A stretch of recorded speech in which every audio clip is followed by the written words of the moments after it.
Doofy is our #1 present opener, so I had to bring him something to open or he would have felt left out.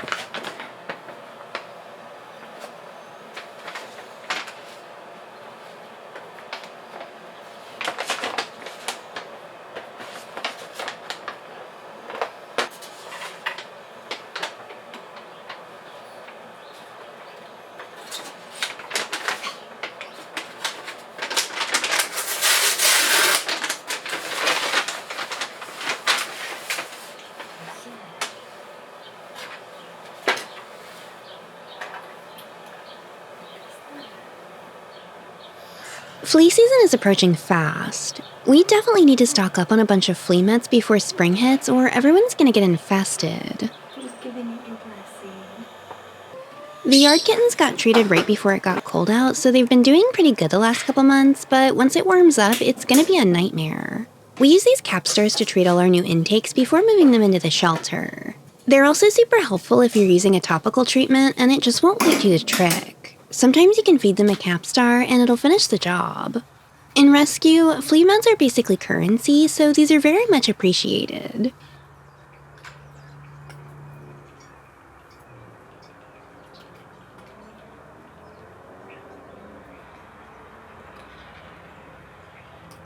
It looks like the yard kittens and their mommy cat are all here for present time. I think I saw Daddy Trash Cat run off in the other direction when I set the camera up, so I guess he's just gonna miss out on all the goodies. He's been around for like a year now, and he still acts like I'm gonna get him every time he sees me. To his credit though, I live in a bad area, so the overly cautious strays like that are the ones that tend to survive the longest. The mommy trash cat is hit or miss. Sometimes she runs right up to me while I'm putting food out, and other times she runs off hissing like I attacked her. She just doesn't really know what to think of me. I assume she'll be like Toofus was. Once she's fixed and not constantly stressed out by having babies and being chased down by all the boys, she'll figure out I'm not a threat. I was pretty sure the stuff in the box was for these guys, so we opened it up out here. The kittens are finally getting big enough to TNR. When it warms up a bit, I plan on getting as many of them done as possible. I've recently realized a few of them are girls, so that sucks. Not that girls are bad, obviously, but neuters are only like $50 and spays are like $100, with an extra $50 charge for an IV catheter, and another $55 if they're pregnant or in heat. It's at minimum twice as expensive, but I almost always end up paying the full $200. That's 4 times the price of fixing a boy cat. Now, the surgery is way more complicated, so I get it, but it does really suck for anyone that has to pay for it. Especially considering if someone had just fixed the original cat that led to all this, I wouldn't be sitting here hemorrhaging money on this so that more innocent cats don't have to suffer the same fate.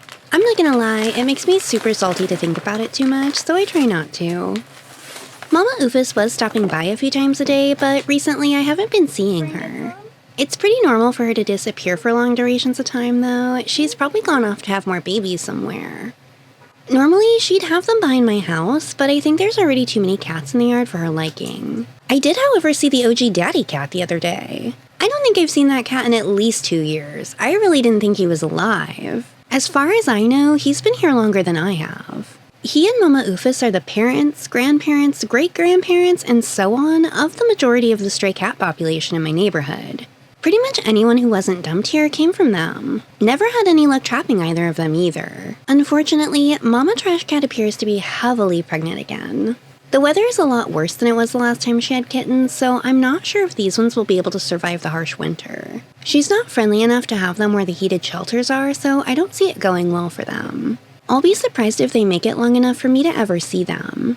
Before anyone comes for me in the comments because you think I should be doing X, Y, or Z, keep in mind, I spend several $1,000s a month on average running a shelter out of pocket, and like I always say, I'm not made of money. I live in a city that collects tax revenue and refuses to use it for anything anyone cares about, like a TNR program or a well-funded shelter for all these strays. I didn't put them out there, and if you want something done faster than I can get to it, you're welcome to come pay for it and do all the work. Otherwise, hush. I'm doing everything I can reasonably afford to do for them. And for the normies wondering what I'm going on about, trust me, it's a whole thing. If you care for strays, there's bound to be people wandering into your comment section telling you what a terrible person you are for not doing more than whatever it is you're doing. If you can't afford to TNR them, you'll get blamed for the stray cat population someone else created. If you TNR them, you'll get complaints from people mad that you didn't take them all in and find them homes. If you take them all in and find them homes, people complain about the vacuum effect as if they won't just die out there in 6 months and leave an opening for more to show up anyway. It's a no-win situation. We can't save them all. So I'll do my best, and that's just gonna have to be good enough. Aside from the fact that we accept donations, and I don't want people thinking that all just disappears into the ether, financial transparency is super important to me because I think it helps give people a more realistic understanding of what it actually costs to do all this. I think if more rescues and shelters were upfront about what they're actually spending to hold everything together, people might be a little more understanding of why things are the way they are. They might manage their expectations of those of us in the animal welfare community a little differently if they knew. Obviously, there'll always be contrarians, but it definitely doesn't need to be this bad. I just want to make cute cat posts in peace.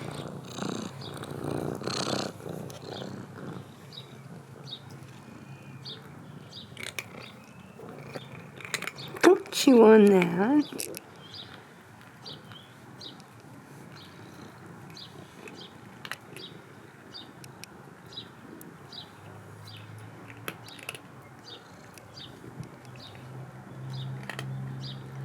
Come here. Max is our newest intake. He's only been here a little while, so this will be his first time opening presents. This. He doesn't quite understand what's going on, so he's way more interested in getting scratches at the moment. What do we got here? Hi. You want to see out there? Want to peek?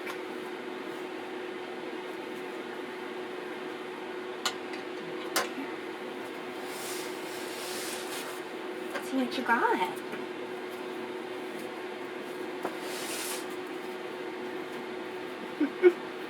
I can't get it open, sweetheart.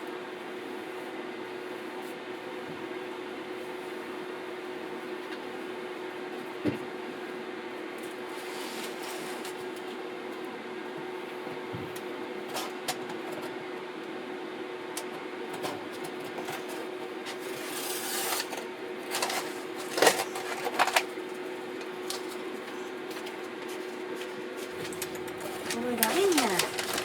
What is this? What is this? Look. What did you get? Do you want a churro? Look. Come here. You want to try this? You're so sweet. Come here. Here. Turn around.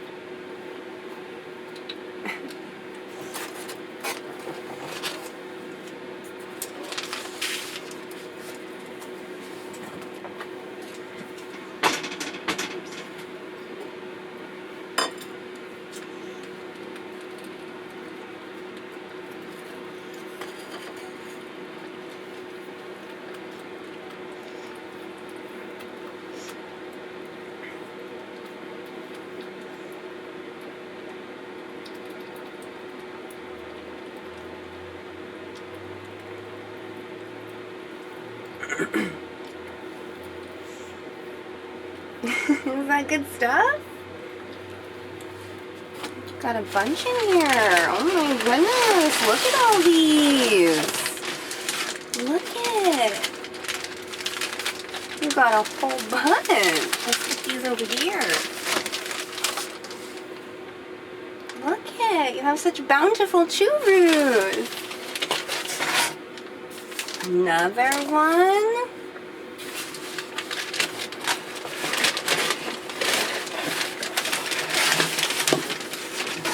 Oh my goodness, look what you got. Oh, can you get that open? Can you see it? These are yummy. These are a favorite. Just like open that lens up.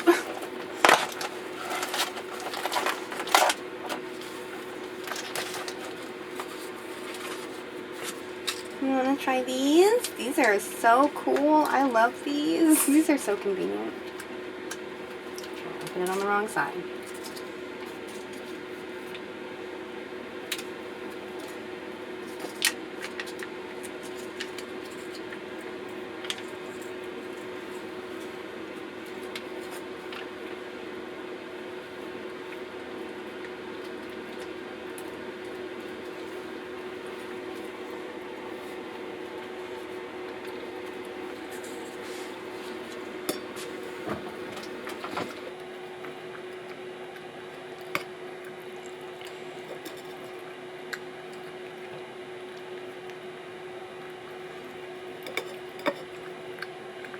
Since I'm using this as an isolation space and I want to be as hygienic about this as possible, I'm using some rescue disinfectant wipes for all the surfaces to avoid spreading anything that could be in here.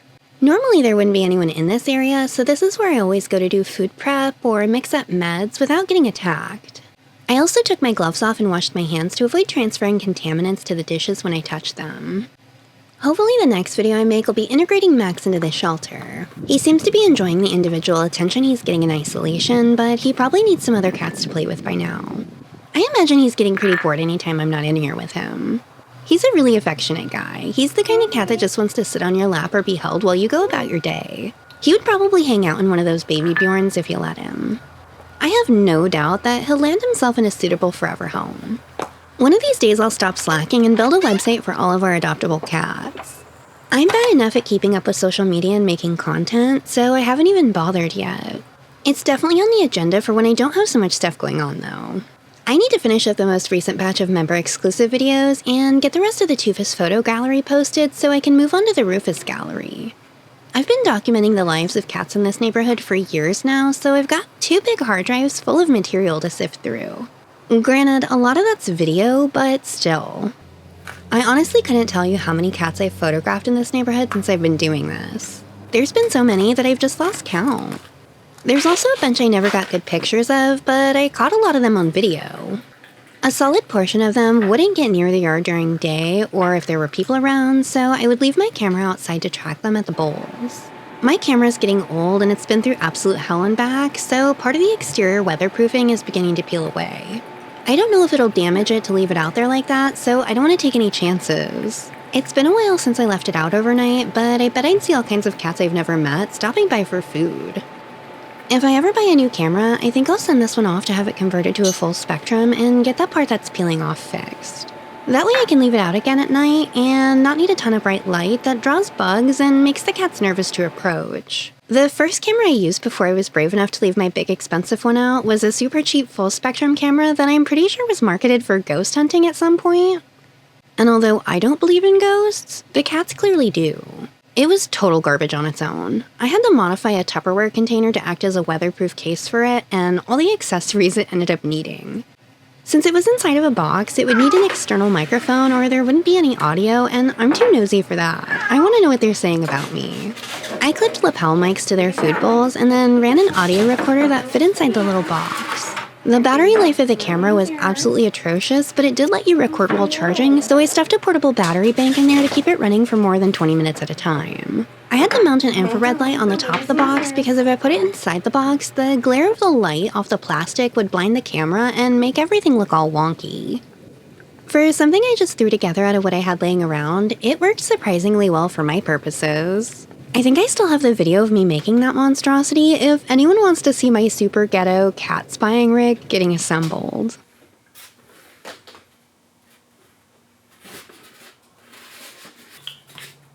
What is it? What's in here?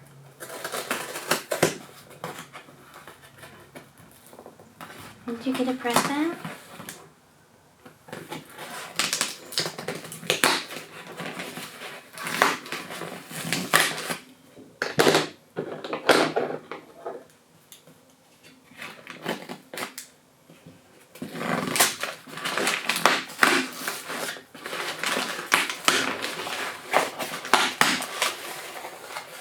What's in here? Can you check it out?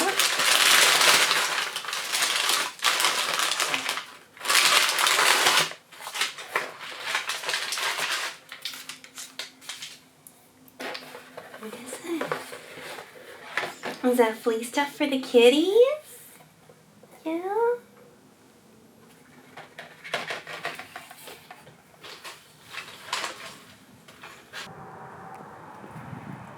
It's warming up pretty fast here, so I'm gonna go ahead and give these to the yard kittens now before they end up infested with fleas. There's 3 in a box, so it's first come first serve.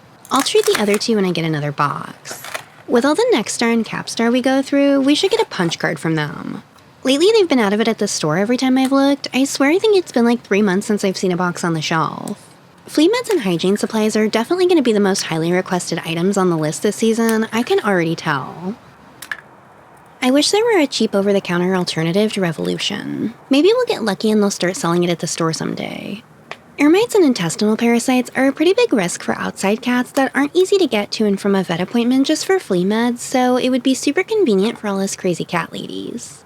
I'm curious if there's an actual safety reason it's like that, like how it is with antibiotics, if it's a regulatory hiccup, or if it's just an exclusivity thing so the manufacturer can charge a small fortune for it, kind of like how Science Diet got sued for doing with their prescription food. I guarantee it's a massive markup that isn't even close to the cost of the actual product because the green Revolution is the same price as the orange one, and it has twice the volume.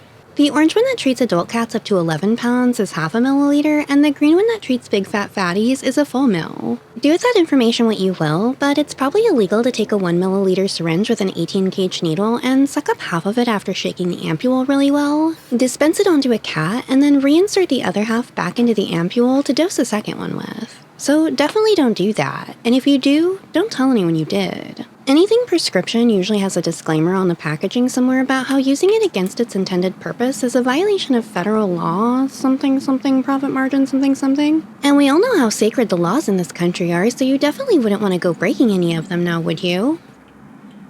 I don't know where the rest of the kittens are hiding at, the tabbies are the only ones around. I ended up having to bribe this one out of hiding with a churu. I think she was worried about Daddy Trash Cat lurking nearby. The other one's not really scared of anything.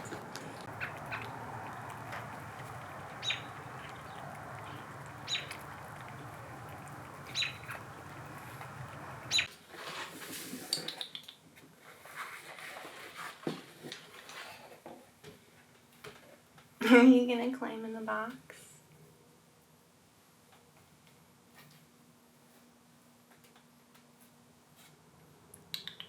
Dior, are you gonna come check it out, baby girl?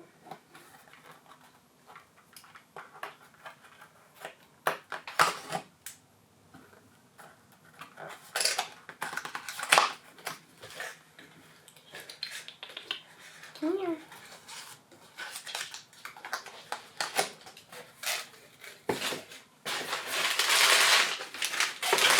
I made this thank you video a bit differently than I normally do. It was a really busy month, so I went ahead and just compiled all of February's gifts into one video to make it a little easier. We opened up the packages as they showed up, instead of holding on to all of them until they arrived like we typically do. Between the time we recorded some of the previous footage and now, Papa Cat unexpectedly passed away. We noticed he wasn't doing so well the day after his birthday, on Wednesday, but by Saturday he was gone. They did everything they could to save him, but he crashed so hard so fast there really wasn't even much to do. He had pneumonia that we were treating before and after his dental surgery, but it looks like it didn't fully go away. By the time it was obvious, it was too late. Small animals hide illness and injury really well. It's a survival mechanism to avoid appearing vulnerable and becoming a stronger animal's lunch. In the wild, it's a solid strategy, but when someone's looking after you and needs to be able to spot symptoms to keep you alive, not so much. It's only been a few days since it happened, so it's pretty difficult to continue on like this. I don't get to properly grieve and be sad about losing my cat right now. I have to just keep going because there are other cats here that need me. This is our first time opening gifts in here without him to assist. It's a very bittersweet experience. Without him, there would be no shelter to even receive these supplies, and it just feels so unfair that he's not here to enjoy it with us. When it's a little less painful, I'll go through my footage and make a final video for him. But I think right now that's just way too much for me to handle. This is the kind of loss I'm not sure I'll ever fully recover from, but at some point, I'm hoping that it won't be such a sharp one.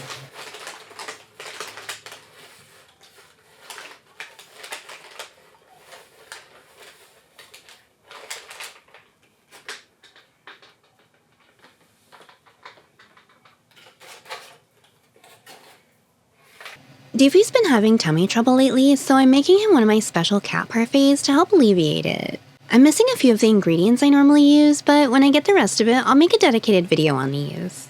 I've got all the most important components of it though, so we're gonna make it work. Some cats like Squiggy love pumpkin, but Doofy does not, so we have to hide it under the creamy goodness of a churu.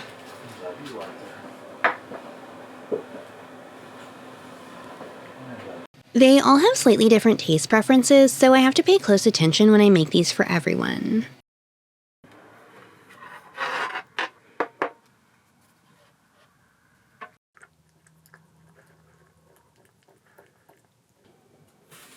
I'm gonna find out what's in here. This one scared me for a second when I saw it. I recently added a big digital picture frame to the list so we can display pictures of Papa Cat and whatnot, and for a split second I was like, oh no, did I accidentally order that instead of add it to the wish list? And then I picked it up and was like, oh no, that's almost definitely cat food. I don't think I've ever seen them send cat food in a big flat like this.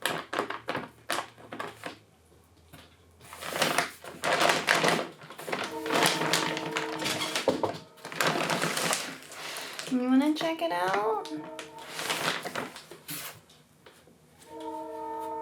You wanna check it out? What is it? Someone asked me why the stuff on our wish list changes and moves around so often, and I thought that was actually a really good question, so I wanted to explain it a little. The wish list is basically just the shelter shopping list that's been made publicly available for others to contribute to. Everything on that list is either stuff I already buy or it's stuff I plan on buying, and it's organized by current need. So if I just stocked up on something or I no longer need it for whatever reason, it comes off or gets deprioritized. If a new need for something arises, it gets added to the list or bumped to most wanted. Sometimes things just stop being sold or are out of stock long enough that I end up taking them off. So our wish list is in a constant state of flux. So the answer to that question is we have a very dynamic wish list in order to accommodate the unforeseen needs that come along with running a shelter.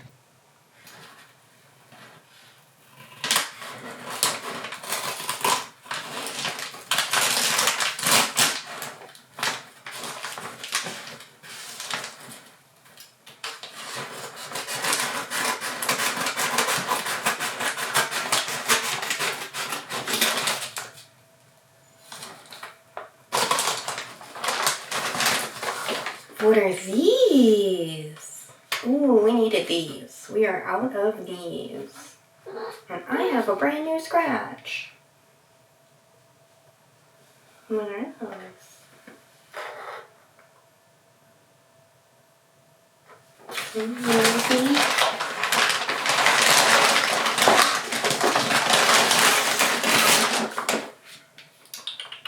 Look. We can make it nice and clean in here now. Check it out.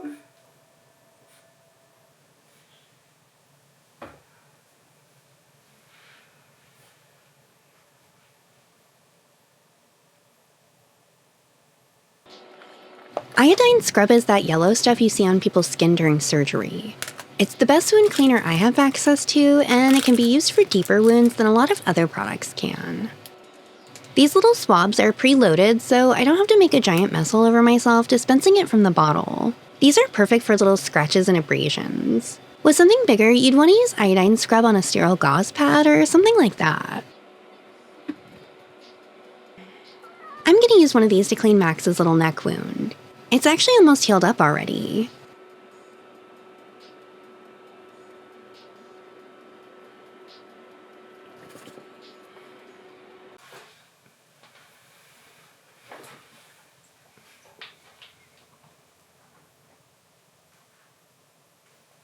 I tend to get really lucky with the timing of these deliveries. I just used up the rest of my wipes and was about to buy another thing of them when these showed up. Rescue makes a spray that we also use, but these wipes are perfect when you need to wipe stuff down that probably shouldn't be sprayed, or for when you don't want to have to remove the animal from the space while you're cleaning like you're supposed to do when you use the spray. Rescue wipes are super thick and tough, so you can really scrub at everything without it falling apart before you're done. These smell really good, and they kill just about everything on the list of stuff we worry about. When I was wiping everything down to put it all back, I discovered that the churu packets fit perfectly in our pamphlet display. I'm obsessed with this, so from now on, this is my convenient storage solution for them.